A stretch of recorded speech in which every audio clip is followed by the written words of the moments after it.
Bonjour à tous, aujourd'hui nous allons parler de la respiration méthode de Gasquet qui va nous permettre de faire des abdominaux hypopressifs. Cette vidéo sera en deux temps, il y aura celle-là et une deuxième postée, elles seront numérotées 1 et 2 et il faudra les enchaîner.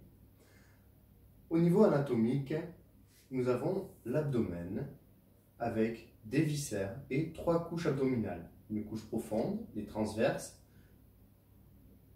une couche intermédiaire, les obliques, et une couche superficielle, les grands droits.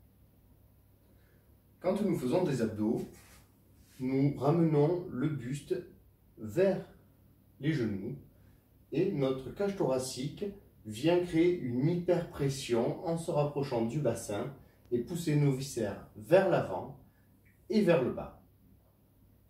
L'idée des abdos hypopressifs, c'est de libérer de l'espace dans l'abdomen pour limiter ces pressions. La méthode est simple, nous avons un diaphragme. Quand nous inspirons pour prendre de l'air, le diaphragme descend. Et quand nous expirons pour repousser l'air, vider les poumons, le diaphragme remonte. Donc quand le diaphragme remonte, on libère de l'espace au niveau de l'abdomen. Donc, il faut souffler quand on exerce une contraction abdominale. Quand on fait un crunch classique, la pression va vers l'avant et vers le bas. Donc, on libère l'espace en haut en soufflant. On rentre le nombril pour limiter la pression vers l'avant. Et on contracte le périnée en bas pour limiter la pression vers le bas. La contraction du périnée, pour y arriver, il faut s'imaginer qu'on se retient de faire caca, puis on se retient de faire pipi, et on sent une vague de contraction qui va de l'arrière vers l'avant, et là nous avons un périnée contracté. La respiration de Gasquet, c'est une respiration qui va demander une inspiration en gonflant la cage thoracique, et une expiration en rentrant le nombril au maximum vers la colonne vertébrale. J'essaye de vous montrer.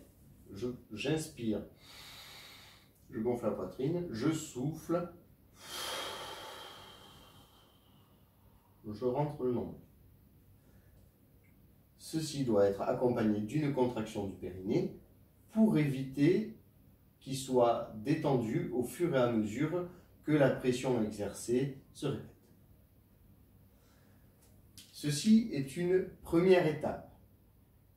Nous allons passer maintenant sur la vidéo numéro 2 où je serai couché pour vous montrer l'aspiration du diaphragme qui vient compléter cette respiration. C'est un mouvement qui demande de la pratique, une bonne conscience de son corps, et peut-être des fois un accompagnement.